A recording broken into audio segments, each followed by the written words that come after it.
దేవుడు నీరు పోయలేదని నెత్తురంత ధార పోసి పెంచడమే పాపమా? ఏరు దాటి వెంటనే పడవ కాచువారిలా అయిన వాళ్ళు మారిపోతే అంతకన్న శాపమా? నిన్నే తమ దైవమని కొలిచిన వారేనా యముడై వేధించకని నిన్ను వెలివేసేనా? అనుబంధమింత నేరమాయనా?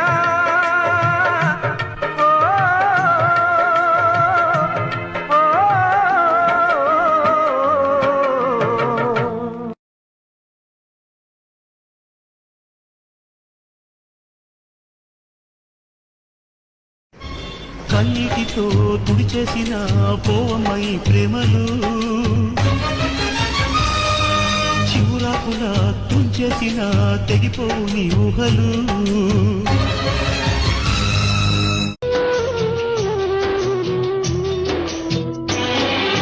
జీవితమొక పయనమని గమ్యము తెలియదని తెలిసిన ఈ మనిషి